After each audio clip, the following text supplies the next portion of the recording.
Pero sir, yung paano yung inano niya yung kasi nung binablog siya po bago pinapagawa ng bahay, ginawan pa siya ng pelikula ni Kuya Bal po. Pelikula. Oo, nagagawa po sila kahit kainit-init, inaano siya sa tabing dagat, pinapagawa siya ng pelikula. Content niyo po, Kuya Val, na yung sa Marimar po na sinabi niyo na Marimar, ginawa niyo po akong Marimar. Ginawa po siyang Marimar Eh, ng ano. Ginawa Marimar. mo po ng pelikula, si Beyonce, doon ka po nag-viral, di ba? Parang ginawa mo siyang ano sa dagat, pinaano-ano mo siya. Ano po yun, hindi po yun content? Wait lang po. Ano po Kasi- ano po ang tingin niyo sa nakularuan? There are other videos apparently. 1 year ago. Okay. Sabi ko, Biancy, maglakad ka sa dagat. Bibidyo kita. Mm. 30 minutes. Ang views ay 60,000 views. Kaya niyo po yun pinagawa sa akin para po bigyan niyo po ako nung sabi niyo pong motor. Yun na po yun po yung sinasabi niyo na binili niyo po na yung pera niyo, pero ginamit niyo po ako pa din na content. Yun po yun. Yung content na nagalakad lang sa dagat, ano po, 30 minutes vlog. Okay. Kumita ko doon mga 8,000 lang. Ano, sabi ko, Biancy, bibigyan kita ng motor. Bibigyan ko ng motor. Ngayon, bakit nagreklamo yung papa niya na nainitan daw? Ay, totoo naman po kasi Kuya Bal, di ba? Kasi, nainitan naman, maano nga po doon madikya nga po doon kahit na ano kasi. Gusto ko munang batiin. Gusto ko munang batiin po ngayong hapong ito ang pamilya, no, na nagpatulpo sa atin. Huwag natin kalimutan yan. Huwag nating kalimutan. Itong pamilya pong nagpatulpo kay Papa Val Santos Matubang. Ang pamilyang tinulungan. Dati nakatira sa tabing dagat. Sabi nga nung tatay at nung nanay po, yung anak ko ay napakasipag mag-aaral. Tama. Dapat lang magpakasipag sa pag-aaral. 2 oras naglalakad araw-araw. Walang problema, naglalakad na naman. Lahat naman tayo naglalakad. Nung ako po ay maliit pa po, ang aming school ay malayo din naman. At palibasa ay anak mahirap. Walang-wala din po tayo. Hindi maiwasang maglalakad. Normal. At ang sabi pa ng tatay, pag wala silang makain, may nangunguha po dyan sa may tabing dagat ng mga kinason, mga shells, or ano pang mga gumagalaw sa dagat, mga kaibigan. Sigaw at kaway ng pag-asa'y dumating. Si Val Santos Matubang may puso sa gawain. So, alam mo na, siyempre, kalingap, tumutulong. May naka-scout po sa pamilyang ito, pamilyang Batalero.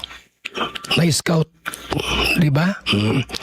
Na-scout ni Puging Doktor Doktor Wakwak ba? Doktor Lab pala. Hindi pala Wakwak. At ang ginawa naman po ay tinurn over kay Kalinga Prab. Tinurn over yung pinakilala at para matulungan nga ni po. Sa madaling salita po, natulungan. Natulungan ng Team Kalingap. Abay, ang problema mga kaibigan, ang kredito. Ang credit nasa mga sponsor daw. Sponsor. Ang tanong, hindi ba kami sponsor? Ilang tanong. Si Kalinga Prab ba hindi sponsor? Si Papa Val na cute. Cute na si Papa Val. Hindi ba sponsor? Aba, yung bahay ninyo, ang binigay ko dyan, 400,000. Baka di mo alam. At yung pinarepair ko yung bahay ninyo, Magkano sa akin doon? 180,000 pesos.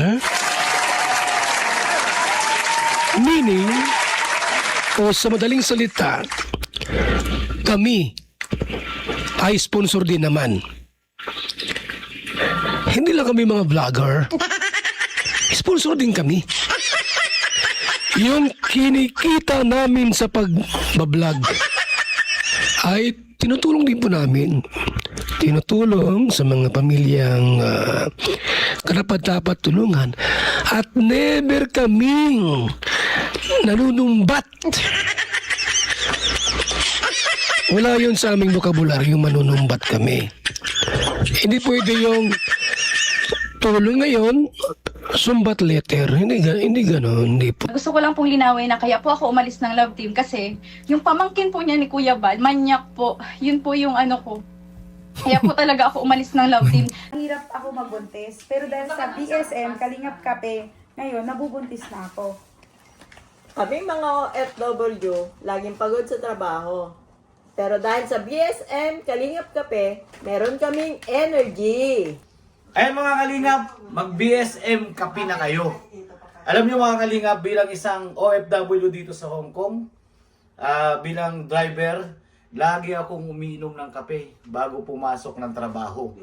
Parating gising at laging alerto, lalo-lalo na pag ikaw ay nagdadrive. Kaya mag-BSM kape na kayo mga kalingap. Dahil sa BSM kape mga kalingap, ang inyong diwa ay laging buhay. BSM Kalingap Kape, ang kape na may puso. BSM Kalingap Kape, ang paboritong kape naming mga OFW dito sa Macau. BSM Kape, ang kapeng may puso. Bilang isang karpintero, araw-araw napapagod, BSM Kalingap Kape, ang panghagod. Sarap. BSM Kalingap Kape, ang kaping may puso. Dito na kayo mga kaibigan, mga kalingap. At sigurado, gaganda at sasarap ang tulog at ang gising ninyo. BSM Kalingap Kape, napakasarap. Nagpapagaling sa mga taong may sakit.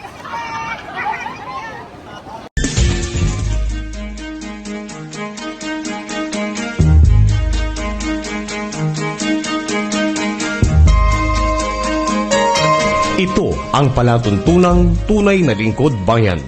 Ang programang tututok sa kapakanan ng mga mamamayang kapos sa kapalaran. Si Kuya Val Santos Matubang, ang inyong katuwang. Si Kuya Val, kasangga sa kahirapan, kaagapay sa kalusugan, kakampi ng mga inaapi. Magbibigay pag-asa sa mga taong nawawala na ng pag-asa sa buhay, sa mga batang biktima ng kahirapan, sa mga matatandang napapabayaan. Si Kuya Val, ang inyong sandigan. Val Santos Matubang, sa palatuntunang lingap sa mahihirap.